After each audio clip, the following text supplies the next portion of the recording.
안녕하세요. 캔들피그와 김합에게 나불대화 시간입니다. 지금 미국에 규모 있는 지역은행 중에 하나가 상업용 부동산 문제 때문에 주가 폭락과 함께 신용등급이 정크 등급으로 떨어지는 그런 일이 벌어졌는데요. 사실 이 문제는 갑작스럽기보다는 터질 게 결국 터진 그런 사건입니다. 미국의 상업용 부동산 문제라고 하면 미국 경제 문제의 심각한 뇌관 중에 하나인데 취약한 은행 중에 하나가 먼저 그 신호를 보여준 거죠. 근데 많은 분들이 지금 미국 상업용 부동산 이 문제를 공실률이 폭증한 특정 건물이나 혹은 특정 지역만의 문제로, 그리고 거기에 돈 빌려준 지역은행의 한정적인 문제로 그렇게 생각하는 분이 생각보다 많던데, 이거 사실 서브프라임 때랑 거의 판박이처럼 되어 있어서 잘못되면 폭발력이 엄청난 사안인데요. 그럼에도 불구하고 현재 불붙은 투자시장에 잡음 넣기 싫어서인지, 아니면 말을 해봐야 관심 못 받고 욕만 먹을 것 같아서인지, 아님 고의적인 축소나 은폐인지 방관인지, 어찌됐든 대중매체에서는 이 심각성에 대해서 제대로 다루고 있지는 않습니다. 오늘 내용 꼭 알고 계셔야 하는 내용이니까 관심 가지고 들어주시면 좋을 것 같습니다. 반갑습니다, 김하백님. 네, 안녕하세요. 최근 미국 상업용 부동산 부실과 연관된 문제로 신용등급이 정크 등급으로 강등되고 주가 폭락을 맞는 은행이 나올 정도로 지금 미국에서 그동안 억지로 시간을 끌어오던 상업용 부동산 문제가 이제 본격적으로 수면 위로 드러나고 있습니다. 말씀하신 것처럼 우리나라 같은 경우는 간만에 오르는 시장에 찬물 끼얹고 초칠까봐 관심도 없고. 눈치껏 이 문제를 제한적으로만 다루고 있는데, 사실 현재 당사자인 미국에 있는 전문가들은 이 문제를 가지고 2008년에 벌어진 글로벌 금융위기 전 상황하고 비교할 정도로 지금 굉장히 심각하게 받아들이고 있습니다. 지금 상업용 부동산 때문에 유럽하고 미국이 난린데 우리나라 금융사들이 해외 부동산에 투자한 규모가 50조가 훌쩍 넘는다고 알려져 있죠. 그 중에서 60% 정도 되는 비중이 북미 지역이라서 이 미국 상업용 부동산 문제가 터지면 우리 금융사들의 타격은 불가피할 거고. 네, 그렇긴 한데 일단 우리 금융당국의 입장은 이번 미국 상업용 부동산 부실 여파는 관리 가능한 수준이라고 하고 있고요. 타격이 제한적일 거라고 말은 지금 그렇게 하고 있습니다. 그런데 정작 이 문제에 대해서 직접적으로 감시 감독하고 있는 금융감독원이 대응하는 그 행동을 보면 이게 예산일이 아니라는 걸 짐작할 수 있습니다. 지금 무슨 조치를 하고 있냐면은 국내 금융사들이 해외 부동산에 투자한 내역을 각 금융사별로 하나하나 점검하겠다고 했습니다. 그러면서 각 금융사마다 각 사업장이 가지고 있는 리스크와 평가 손실을 어떻게 평가하는지도 비교해서 조사할 계획이라고 했어요. 그리고 해외에 투자한 투자자산 같은 경우에는 아무래도 금융감독원이 해외에 있는 현장을 직접 실사하는 게 한계가 있다 보니까 금융사들이 과거에 시장이 좋을 때 투자한 시점의 자산 가격을 장부가에 그대로 반영해 자산 손실과 부실을 숨기는 경우가 있는데요. 이 부분도 이제부터 중점 점검 대상이라고 했습니다. 사실 지금까지 이 정도로 금융감독원이 나선 적은 없었어요. 참고로 현재 미국의 상업용 부동산 같은 경우 21년 대비 현재 30% 정도 가격이 떨어져 있는 상태인데요. 예를 들면 이런 가격이 장부가에 지금 손실이 그대로 반영이 돼 있는지를 이번 기회에 조사해 보겠다는 거죠. 그래서 금융당국이 말로는 괜찮다, 관리 가능한 수준이다 하면서 우려를 잠재우려고 하고는 있는데 정작 뒤로는 진짜 급하게 움직이는 행동을 지금 보이고 있어서 이 부분에 대한 문제 심각성에 대해서는 굳이 왈가왈부할 필요는 없을 것 같습니다. 그리고 지금 이 문제와 관련해서 본격적으로 나오고 있는 이야기가 또 뭐냐면 지난 2008년 금융위기 때 서브프라임 사태가 터질 때하고 이번 상업용 부동산 위기가 몇 부분만 바꿔서 대입을 해보면 현재 상황이 과거 그때랑 완전 똑같이 진행되고 있다는 얘기가 나오고 있습니다. 우리가 겪은 지난 서브프라임 사태가 폭발적으로 터진 게 단순히 미국에서 집값이 폭락한 것만 가지고 위기가 그렇게 세계적으로 폭발적으로 전이된 게 아니잖아요. 당시에 구조화된 증권이라는 걸 만들어서 그걸 세계적으로 판게 그게 위기를 더 확산시키게 했다는 거 다들 잘 알고는 계실 겁니다. 그런데 당시에 있었던 이 문제가 이번에 상업용 부동산에서도 구조적으로 똑같이 진행이 되고 있다는 건데요.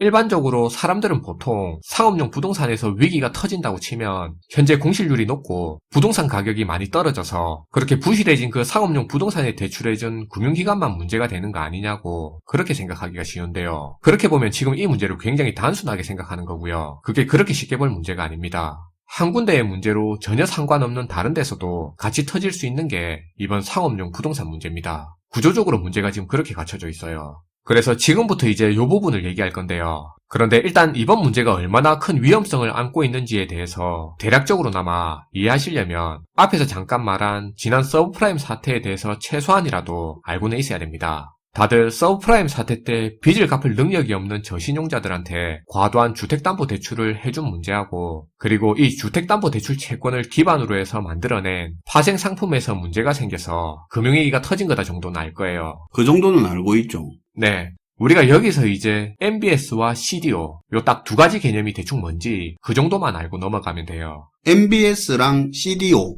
네. 이걸 외울 필요까지는 없고요. 까먹어도 괜찮은 거니까 돌아가는 구조만 이해하는 데 신경을 써주시면 됩니다.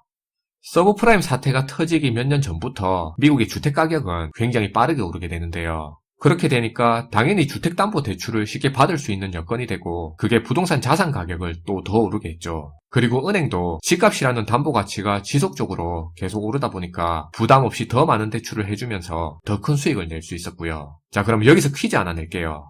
예를 들어 은행이 가진 돈이 100억이에요. 대출 수요가 늘어 100억만큼 모기지 대출을 다 해줬다고 치자고요. 그럼 은행은 100억치만큼 모기지 채권을 들고 있는 거잖아요. 은행은 돈 빌려주고 채권을 가지고 있죠. 네. 근데 이 100억치 대출을 해준 게 30년 만기 분할 상환이라고 치면 은행이 이 빌려준 돈 100억을 전부 회수하는데 몇 년이 걸리게 될까요? 30년이죠. 그쵸. 근데 은행으로 대출 수요는 또 계속 몰리는 상황이에요. 그런데 은행은 기존에 가지고 있던 이 100억 다 빌려주고 돈이 없고요. 그럼 은행은 이제 대출을 못 해주는 겁니까? 은행이 가지고 있던 모기지 채권을 그걸 팔면 그만큼 또 현금 확보를 할 수 있죠. 맞아요. 은행이 그렇게 가지고 있던 모기지 채권을 금융중개회사한테 팔면 그만큼의 또 목돈이 들어올 수 있는 겁니다. 그러면 이 금융중개회사는 무슨 돈으로 이 채권을 또 살 수 있었던 걸까요? 예를 들면 이런 겁니다. 금융중개회사가 100억짜리 채권을 담보로 1억짜리 증권을 100개로 만듭니다.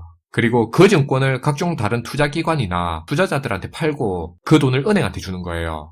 근데 은행이 그냥 그 모기지 채권을 팔면 되지 왜 굳이 중개회사를 통하고 증권을 발행하고 하는 그런 과정을 거치는 겁니까? 이게 생각해보면 이유는 간단해요. 은행이 채권을 살 사람을 직접 찾는 것도 쉽지 않고요. 그냥 중개회사를 통하는 게 더 수월하게 쉽게 팔 수 있으니까 그렇게 하는 겁니다.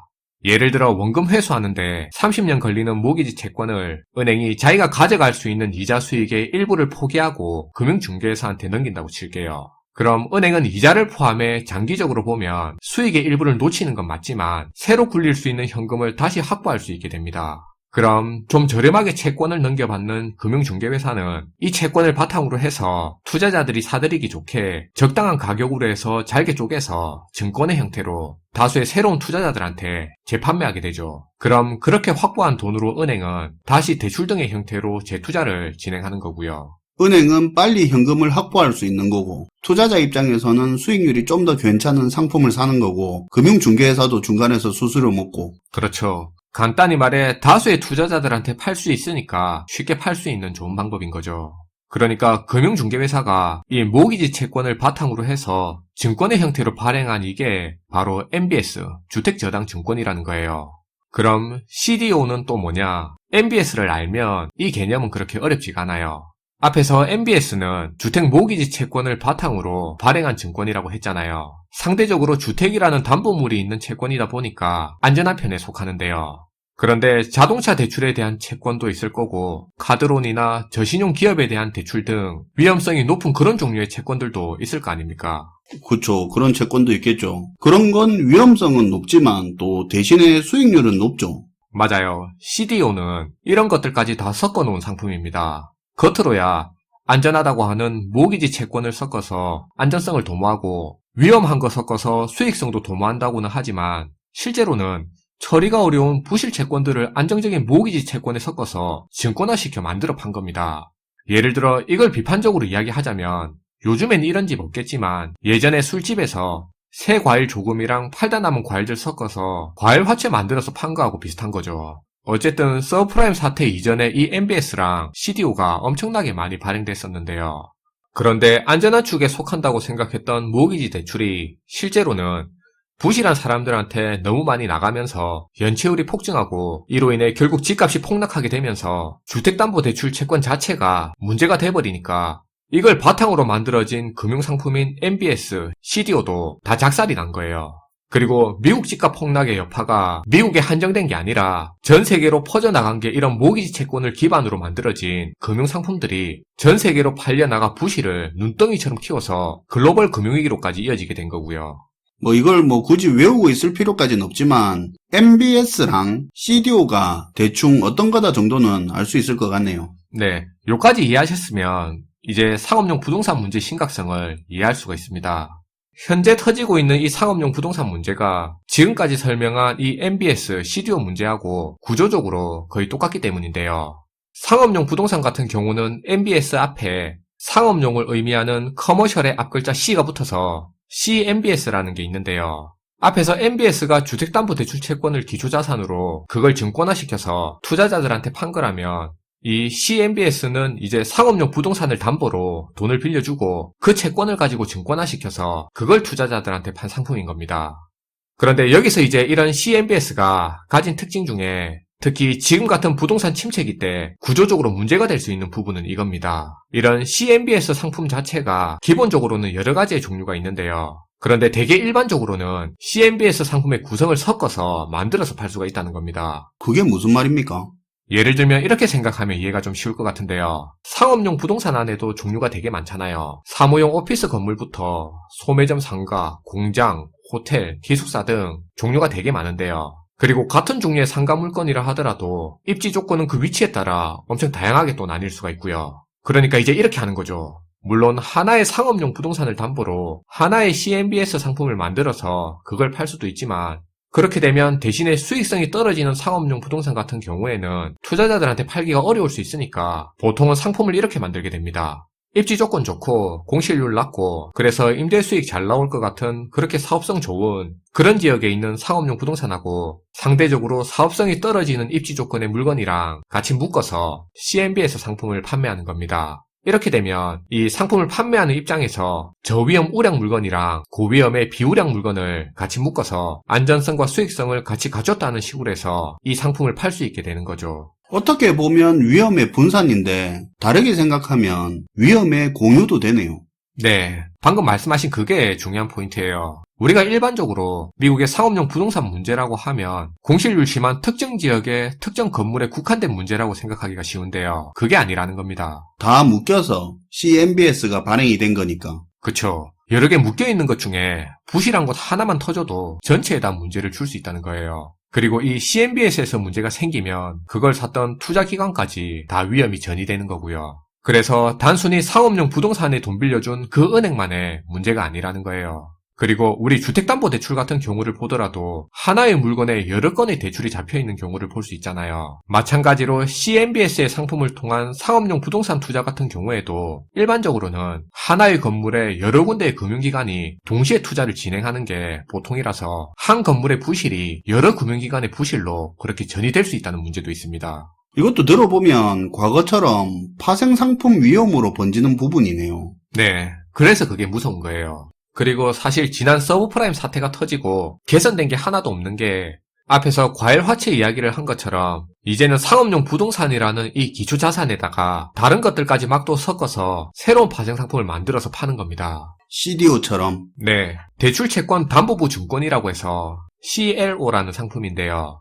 방금 말씀하신 것처럼 상업용 부동산에 빌려준 대출채권에다가 신용도가 낮은 부실기업의 대출채권까지 같이 묶어서 이걸 이제 증권화시켜서 시장에 유통시키는 거죠. CDO랑 비슷하네요. 네, 비슷하게 생각하면 돼요. 지난 2008년의 글로벌 금융위기 같은 경우에는 앞에서 CDO가 금융위기의 그 크기를 더 키웠다고 했잖아요. 그런데 그때 그 CDO보다 지금 이 CLO 규모가 훨씬 더 커져 있는 상태입니다. CLO 같은 경우는 상업용 부동산이 부실해져도 터지는 거지만 저신용 기업 채권도 비중 높게 섞여 있어서 기업들이 부실해져도 이 CLO가 무너지는 겁니다. 그리고 여기에 투자한 금융기관과 투자자들도 그 충격을 같이 받는 구조고요. 근데 얼핏 들으면 상품 자체가 위험성이 상당히 내포되어 있는 것 같기는 한데 근데 어떻게 사람들이 이렇게 많이 CLO를 산 겁니까? 아시다시피 최근 수년간 기준금리가 0%에 가깝던 시기로 금융상품들의 수익률이 워낙 낮다 보니까 조금 더 높은 수익률을 원하는 투자자들한테서 이 CLO가 관심을 끌었고요. 국내 기관들 같은 경우에는 2017년 전후로 여기에 투자를 늘려왔습니다. 결국 또 높은 수익률 때문에 이런 상품들이 규모가 커진 거네요. 네. 위험을 분산시켰다는 게 이게 상황에 따라서는 뇌관을 여러 개 만든 꼴이 되는 거네요. 네. 그리고 참고로 미국의 상업용 부동산 같은 경우에는 주택 모기지하고는 다르게 이자만 계속 납입하다가 나중에 만기 상환일에 원금을 한 방에 일시불로 상환하는 구조인데요. 아니면 원금 일시 상환이 어려우면 다시 재융자 받는 식으로 그렇게 진행하는 게 일반적입니다. 그런데 지금 미국의 상업용 부동산 같은 경우에는 가격이 한 30% 정도 앞에서 떨어진 상황이라고 했잖아요. 그런데 금리는 예전에 비해 2배 이상 더 높아진 상황이고요. 이러다 보니까 이제 재융자 받기가 힘들게 됐습니다. 연체는 많이 늘어나게 됐고요. 지난해 12월 기준으로 이 CLO 시장에서 16.5%가 연체되고 있다고 지금 분석되고 있어요. 그리고 올해 사상 최대 규모로 720조 원 가량의 미국 상업용 부동산 대출 만기가 다가오고 있는 것도 지금 위기감을 더 키우고 있고요. 게다가 지금 이 상업용 부동산 CMBS와 CLO 상품하고 관련해서 가려져 있는 진짜 문제는 이런 투자 상품 같은 경우에는 일반 주식처럼 그렇게 상장돼서 거래되는 게 아니다 보니까 여기 이 시장에 들어가 있는 투자자들이 서로가 부실을 얼마나 안고 있는지 아무도 모르는 상황이라는 겁니다. 결국 터지기 전까지는 부실의 정확한 규모를 제대로 인식할 수 없다는 건데요. 지난 글로벌 금융위기 때도 마찬가지였지만 이렇게 서로가 부실 규모를 제대로 인식하지 못한 상태에서 불신이 커져 있을 때 그 위기가 터졌을 때는 시장에서 투매가 급증하는 상황으로 이어져서 그 충격이 예상보다 더 증폭돼서 커질 수 있습니다. 상황이 이런데도 불구하고 지금 시장에서는 이렇게 터져 나오는 위험 신호들을 단순히 개별 은행에 국한된 문제인 것처럼 그렇게 신경 안 쓰고 애써 무시하고 있고 혹여나 지금 잘 나가는 주식시장에 똥물이라도 튈까봐 그렇게 쉬쉬하면서 원래 그런 듯 큰 문제가 아닌 것처럼 해결될 수 있는 것처럼 그렇게 넘어가고 있는데요. 오히려 이런 분위기가 서서히 터질 수 있는 일을 쇼크처럼 그렇게 키우는 겁니다. 마지막으로 지난 글로벌 금융위기가 시작되기 직전인 2007년 중반까지만 하더라도 대부분의 전문가들은 당시 미국 주택시장이 겪고 있던 하락세의 영향이 제한적일 거라고 낙관했습니다. 그러면서 미국 경제는 다시 2008년에 회복세를 보일 거라고 그렇게 예상했는데요. 2007년 8월에 발간된 IMF 보고서에서 역시도 당시 미국 경제의 연착륙을 예상했었어요. 그런데 실제로는 다 터졌죠. 반년 앞도 못 내다본 거고요. 이렇게 결국 모든 부실은 시간이 흐르면서 다 드러나게 된다는 겁니다. 서브프라임 사태 터지기 전에 나왔던 보고서들 전부 다 틀렸던 거 되게 유명한 사실이죠. 잘 들었습니다, 김하백님. 네, 감사합니다. 이번에 상업용 부동산 때문에 미국의 은행 하나가 주저앉은 걸 두고 이걸 상업용 부동산 위기의 신호라고 하는 건 확대 해석이다, 제한적일 거다, 꾼들이 이렇게 많이 이야기를 하는데요. 많은 미국의 지역은행들이 이번에 문제가 터진 은행이랑 비슷한 이익 구조를 가지고 있습니다. 바퀴벌레 이론이라고 해서 원래 예전부터 쓰던 금융용어인데 바퀴벌레 한 마리가 보이면 안 보이는 곳에 바퀴벌레가 추가적으로 반드시 있는 것처럼 악재 뒤에 악재가 숨어있는 상황을 두고 이런 표현을 쓰는데 이번 뉴욕 커뮤니티 은행 사건은 신호라는 걸 반드시 인식을 해야 할 것 같습니다. 시청해주셔서 감사하고요. 지금까지 나불대야 시간이었습니다.